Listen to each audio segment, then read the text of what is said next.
예, 안녕하세요. 차기남의 환경안전관리자입니다. 오늘은 저의 취업 성공기 마지막 4편이 되겠습니다. 회사명은 말씀드리긴 좀 어려울 것 같아요. 현재 지금 다니고 있는 회사니까.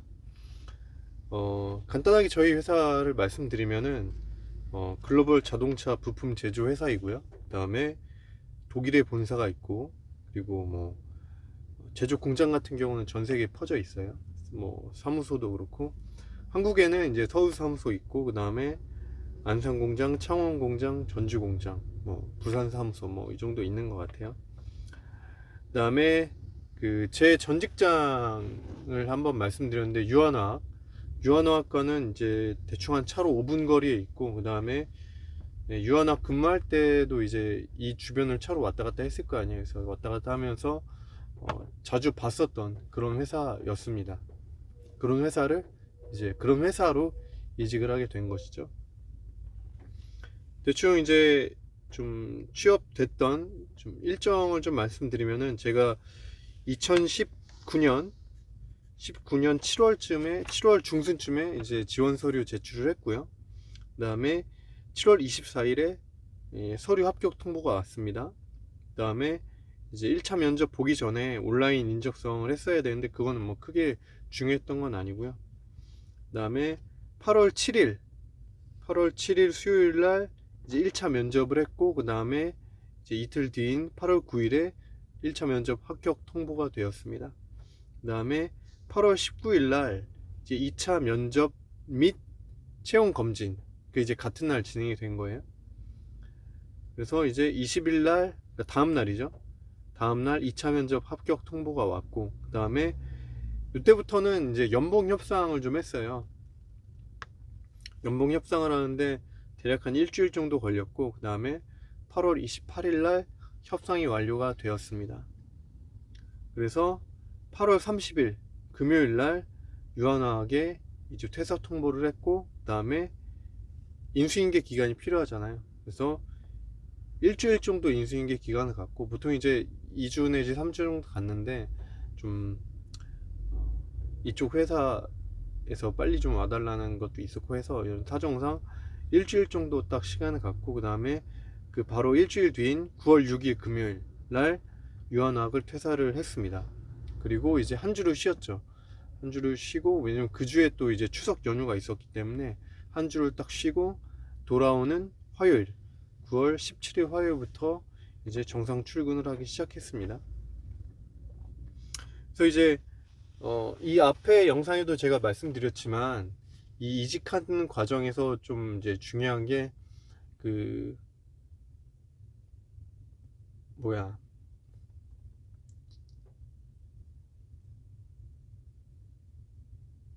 뭐죠?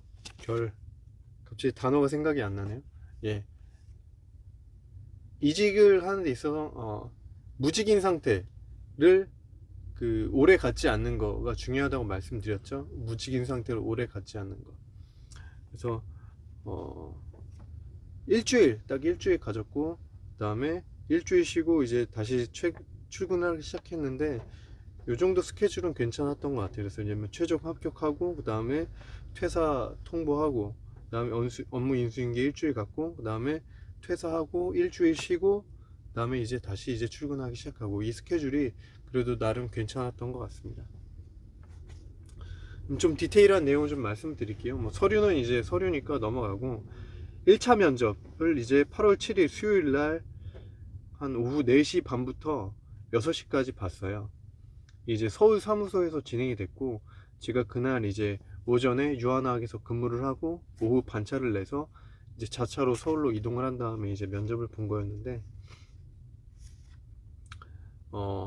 이제 HR 팀장님, 이제 제가 속한 팀의 팀장님이 계셨고, 그 다음에 HR의 담당 임원이 계셨고, 그 다음에 그분들 두 분과 이제 인터뷰를 한 다음에 마지막으로 그 EHS 선임자가 따로 계셨거든요. 창원 공장에. 그 선임자랑 전화 인터뷰를 추가로 한번 했습니다. 그래서 질문은 뭐 당연히 이제 나오는 것들, 왜 퇴사하고 이직하려고 하는지, EHS 관련해서 어떤 업무를 했는지, 뭐 어떤 어려움이 있었고 어떻게 극복했는지, EHS 업무에 있어서 무엇이 중요하다고 생각하는지, 본인이 EHS 업무에 있어서 잘하는 것은 무엇인지, 또 못하는 것은 무엇인지, 그 다음에 직원들과 커뮤니케이션을 어떻게 하는지, 이런 내용들을 질문을 하고 또 답변을 했습니다. 좀 특이했던 건 뭐냐면은 영어 인터뷰가 있었어요. 이분 여기 HR 팀장님이 영어를 잘 하셔요. 잘해서 영어 인터뷰를 했는데, 영어 인터뷰가 뭐 자기소개해보세요 이런 게 아니라, 이제 제가 호주에서 워킹홀리데이를 하다 왔으니까 호주에 왜 갔다 왔는지, 무엇을 했는지, 어떤 경험을 했는지, 뭘 느꼈는지, 이런 거를 질문을 했고, 그 다음에 안전관리에 관련돼서 뭐 질문도 한두 개 정도 있었던 것 같아요. 그래서 어떤 우리가 항상 준비하는 그런 정형화된 어떤 질문과 답변이 아니라, 이 상황에 맞는, 이 면접 상황에 맞는 어떤 질문과 답변이 오고 갔다라고 보시면 되겠습니다. 그래서 항상 준비하는 것보다는, 물론 이제 영어 인터뷰 같은 경우도 어떤 예상되는 질문에 대해서 준비하는 것도 중요하지만, 어쨌든 내 영어 어떤 스피킹 실력 자체가 좀 더 좋아져서 어떤 질문이 와도 그 질문에 맞게끔 대답을 할 수 있는 그런 실력이 좀 필요하다라는 것이죠. 그 다음에 그거 끝나고, 이 두 분과의 면접이 끝나고 창원 공장 EHS 선임자 분과 이제 전화 인터뷰를 했는데, 이거는 되게 그냥 5분 정도밖에 진행하지 않았어요. 약간 스피드 퀴즈 느낌으로, 영어 무슨 한글 딱 얘기하면 영어로 단어를 얘기할 수 있는지, 예를 들면 고장이 났다, 이거가 영어로 하면 뭐냐, 그런 거, out of order 뭐 이런 거. 그다음에 뭐 무슨 담요병을 영어로 뭐 얘기하셨는데 이런 단어에 대해서 아냐, 뭐 그런 것도 있었고요. 그래서 약간 이 뭐지, 약간 당황스러운 그런 시간이었습니다. 약간 스피드 퀴즈 같이 그런 거였고요. 그래서 이때가 어떻게 보면은 어떤 실무 면접과 임원 면접을 동시에 진행하는 그런 성격이었던, 그러니까 어떻게 보면은 제가 붙고 떨어지는 데 있어서 좀 당락을 좌우하는 중요한 면접이었다라고 보시면 되겠고요. 그 다음에 이때 좀 제가 느꼈던 거는, 그러니까 왜 제가 뽑혔냐를 좀 생각해 봤을 때, 그리고 실제로 이제 팀장님이 얘기해 주셨을 때, 지금 회사에서 다니면서 느끼는 어떤 힘들고 또 어려웠던 점을 솔직히 얘기했던 부분에 대해서 많이 공감을 했다라고 말씀해 주셨어요. 예를 들면은 워라밸을 지키기 힘든 거, 그 다음에 화학 공장이라 어쨌든 제 건강도 좀 안 좋아지는 것 같다라는 거, 뭐 이런 것들 뭐 등에서 많이 공감을 해주셨는데, 그게 이제 가능했던 이유는, 어쨌든 이 HR 팀장님이 HR을 맡고 계시지만 이 EHS 실무를 10년, 한 15년 정도를 하셨던 경험이 있으신 거예요. 이 회사에서. 예. 이 회사에서 그런 경험이 있으시기 때문에 어떤 실무 담당자의 어떤 어려움들을 이해하시고, 그 다음에 면접자인 제가 그런 걸 얘기했을 때, 아, 그래도 이 친구가 솔직하고 이런 고민과 이런 좀 어려움이 있고 이것을 극복하기 위해서 노력을 하고 있구나 라는 거를 좋게 봐주셨다라고 생각이 됩니다.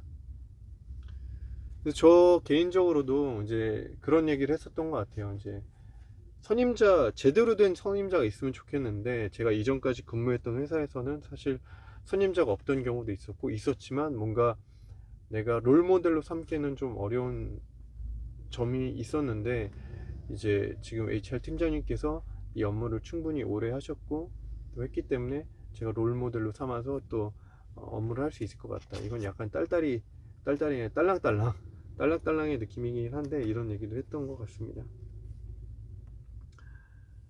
그 다음에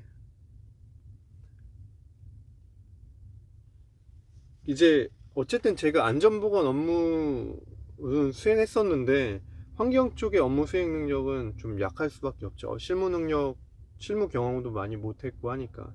근데 이제 어쨌든 다른 부분들을 좋게 봐주셨기 때문에 합격이 됐다고 보고, 또 그런 얘기도 해주셨던 것 같아요. 그러니까 제가 환경 쪽은 부족하겠지만 어쨌든 본인께서 EHS 업무를 전체적으로 여기서 쭉 오래 맡았기 때문에 부족한 부분들은 본인께서 가이드 해주시면서 업무를 진행할 수 있을 거다라고 얘기해 주셨던 것 같아요. 그 다음에 이제 제가 질문하는 시간이 있었죠. 그래서 제가 질문하는 시간에 뭐 야근이 많은지, 야근 많이 하는지, 그 다음에 어떤 비용을 어떻게 이제 야근에 대한 비용을 어떻게 주는지 이런 질문도 했었고, 그 다음에 직원들이 EHS에 대해서 얼마나 협조적인지 이런 부분들도 질문을 했었습니다. 그래서 이제 이런 질문을 다 하고 뭐 한 다음에 합격이 되고 이제 2차 면접을 했죠. 2차 면접은 8월 19일 월요일 날 오후 2시부터 3시까지 있었고, 이것도 마찬가지로 오전에 근무를 하고 오후에 반차를 내서 이동을 해서, 이동했다는 거는 이제 차로 5분 거리이기 때문에 금방 와서 이제 할 수가 있었죠. 그래서 이제 면접을 받고, 그때는 똑같이 HR 팀장님이 계셨고, 그 다음에 안산공장 공장장님이 계셨습니다. 이때는 사실 면접의 의미이기보다는 이제 어떤 공장장님이시니까 저를 한번 만나보고 싶으셨던 그런 게 있었고, 그 다음에 좀 제가 좀 결격 사유가 있는지 없는지 그런 것들을 확인하는 그 정도 수준의 자리, 면접 자리였다고 보시면 되는데, 근데 이때 조금 얘기가 좀 많이 오고 갔던 게, 이제 똑같이 또 뭐 지금 현재 다니고 있는 회사 어떤 회사인지, 뭐 하는 회사인지, 뭐 만드는 회사인지, 뭐 규모는 얼마나 되고 매출액은 얼마나 되는지 뭐 이런 것들 막 얘기하면서, 그럼 이제 왜 그 회사를 퇴사하려고 하냐 이런 질문이 오고 갔을 거 아니에요. 그래서 퇴사하고자 하고 있는 이유는 이제 회사 성격상 법규를 준수하는 게 어렵다, 또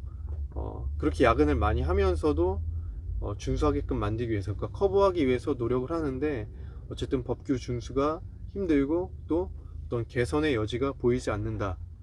우리가 그래도 100%를 법규를 다 준수할 수는 없지만 적어도 이제 80%는 준수를 해야 되는데, 이게 제 개인적인 그때 생각이었어요. 그래서 지금 유한화학이라는 회사는 50%도 간당간당한 것 같다 뭐 이렇게 얘기했더니만, 이제 약간 이해가 안 된다는 표정으로 이유가 뭐냐, 이제 왜 그렇게 하냐라고 물어보신 거예요. 그래서 뭐 PFCM 대상 사업장인데 뭐 다품종 소량 생산 시스템에 뭐 화학물질도 자주 바뀌고, 기존에 설치할 때 EHS 법규 무시하고 설치했던 거 다 다시 이제 바꾸려고 하니까 뭐 설비 투자도 엄청 해야 되는데 하지 않고 막 이런저런 얘기를 했더니만 이제 이해를 잘 못 하시는 거예요. 왜냐면 이제, 아니 유한양행의 자회사 정도 되는 그런 좀 규모 있는 네임밸류 있는 회사가, 유한화학 정도 되는 회사가 왜 환경안전이 중요한데 법을 준수하지 못하냐. 항상 임원들은 환경안전 리스크를 최우선으로 두면서 뭐 설비든 뭐든 지원이나 투자를 우선적으로 해서 좀 개선하고 준수할 수 있게끔 만들어야 되는 거 아니냐 이런 얘기를 해주셨는데, 이제 실무를 해 보신 분들은 아실 거예요. 그러니까 이상과 현실이 항상 다르다라는 거. 그러니까 이 공장장님께서는 뭐 지금 이제 공장장님이시긴 한데, 공장님께서는 이제 이 환경안전 실무 그리고 이게 운영되는 시스템 자체를 실무를 안 해보셨기 때문에 잘 모르시는구나라는 생각이 많이 들었습니다. 그래서 뭐 예를 들면 PSM 사업장 변경 관리하는 거, 뭐 유해물질 취급시설 설치 검사 뭐 해야 되는 거, 그다음에 장애 위에 막 해야 되는 거, 이런 것들을 잘 모르시는 거예요. 거기에 투자되는 공수, 인원, 그다음에 어떤 전문적인 지식, 막 지적받으면 설비 개선해야 되는 거, 거기에 들어가는 돈, 이런 것들에 대해서 잘 모르시는 거예요. 여기는 화학 공장이 아니니까 잘 모르셨기 때문에, 어쨌든 그래서 뭐 어쩔 수 없이 뭐 이거는 업종의 한계이고 어쩔 수 없는 부분이다라고 얘기하고 어쨌든 넘어갔던 것이 있었고요. 그래서 이제 그때 2차 면접 마무리하고 그 다음에 건강검진을 바로 했는데, 이 건강검진 하러 가기 전에 바로 팀장님, 그 HR 팀장님 전화가 와서 이제 언제부터 일할 수 있겠느냐, 뭐 9월 초부터 빨리 해줬으면 좋겠다라고 얘기하시더라고요. 그러니까 이때는 이미 거의 이제 제가 이분들 선에서는 합격이 된 어떤 그런 상태였다고 보시면 될 것 같아요. 그래서 8월 말까지, 우리 8월 중순부터 8월 말까지 지금 다니는 회사가 대보수 기간이기 때문에 좀 지금 시기에서 빠지긴 힘들고, 어쨌든 마지막에 끝날 때쯤에 이야기하고 일주일 정도 시간 갖고, 뭐 저도 좀 추석 겸해서 쉬는 시간 갖고 이제 출근을 하려고 하니까 9월 중순 정도가 좋겠습니다 라고 말씀드려서 이제 그 9월 17일로 정리해서 이제 입사를 하게 된 것이고요. 그 다음에 이제 연봉 협상이 좀 시간이 걸렸어요. 이게 왜냐면은 연봉 협상은 뭐 인사 직원이랑 했는데 이제 유한학에서 받았던 연봉이 좀 특이한 게 뭐 이런 케이스가 여러분들도 해당되실지 모르겠는데 유한학이 이제 특근을 수당으로 준단 말이에요. 월급에 포함시켜서 수당으로 주는데 이 특근 시간이 엄청 기니까 엄청 많으니까 연봉에서 차지하는 비중이 엄청 큰 거예요. 근데 이제 지금 다니는 회사는 특근이 거의 없고 또 특근이 있어도 이것을 이제 수당으로 주지 않고 휴가로 대체해주는 그런 회사이기 때문에 어떤 유한학에서 받았던 그 특근 수당, 특근이 연봉에 반영되는 것에 있어서 좀 악유가 있었던 거예요. 네. 그래서 그 악유가 좀 있었고 어쨌든 1차 제시된 금액에 대해서 제가 이건 좀 부족한 것 같다. 어쨌든 뭐 내가 만약에 퇴사하지 않고 이 유한학이란 회사에 꾸준히 더 다닌다고 했을 때 내가 이 정도 금액을 받게 될 것인데 아무리 그 야근이 수당에 포함되지 않더라도 좀 더 주셔야 되지 않냐라고 했을 때 이제 거기에 대해서 좀 나름 이제 이해를 인사과 직원이 해서 이제 2차 조금 더 올라간 금액을 해서 다시 이제 2차 제시 금액을 받아서 그걸 이제 보고 와이프랑 좀 얘기한 다음에 이제 오케이 했는데 결과적으로 1차보다는 2차 때 대략 한 100만 원 정도가 상승된 그런 금액이었습니다. 근데 100만 원이 상승된 게 중요한 게 기본급이 올라갔다는 거예요. 기본급. 이제 연봉 채정에 있어서 모든 기본이 되는 게 기본급이기 때문에 요 기본급이 올랐고 그게 이제 제가 긍정적으로 봤기 때문에 이제 오케이 했다라고 보시면 되겠습니다. 그래서 어쨌든 결과적으로 특근을 제외한 어떤 기본 연봉만 봤을 때는 유한학에 비해서 연봉을 꽤 인상할 수 있었다라는 것이었고요. 이 연봉 협상은 어쨌든 좀 지원자에게 유리한 게, 그러니까 이건 제 생각이에요. 지원자한테 유리한 게, 만약에 연봉 협상이 되지 않고, 이제 만약에 페일이 됐다, 파토가 났다 그러면은 이제 담당자는 1차 면접 그 프로세스부터 서류는 이미 받아놓은 게 있을 테니까, 이제 다음 뭐 한 사람 뽑으면 되는데, 어쨌든 1차 면접부터 프로세스를 다시 이제 진행을 해야 되잖아요. 그리고 그런 것들이 이제 담당자 입장에서는 꽤 난감했을 거고, 그 다음에 당시에 이제 HR팀에서도 아까 팀장님 전화 왔듯이 빨리 좀 이 인원이 들어와서 업무를 이제 진행을 해줘야 되는 그런 상황이 있었기 때문에 어쨌든 제가 그렇게 얘기했을 때에 여러 가지 상황상 연봉을 좀 1차 제시 금액보다 올리는 게 가능하지 않았나 라는 생각이 듭니다. 그래서 아마 이 부분은 뭐 다른 회사도 비슷하지 않을까라는 생각이 들어요. 네. 그래서 면접까지는 제가 선택을 받는 입장이지만 그게 통과되고 연봉 협상에 있어서는 좀 제가 선택을 할 수 있는 여지가 많이 있었다라고 판단이 됩니다. 여기까지 해서 좀 긴 시간이었지만 저의 그 취업 성공기, 현재 다니는 회사 취업 성공기 4편을 영상을 찍었고요. 제 영상이 여러분들께 좀 도움이 많이 됐으면 좋겠고, 특히 이제 취업을 준비하시는 분들에게 좀 유익한 이야기가 됐으면 좋겠습니다.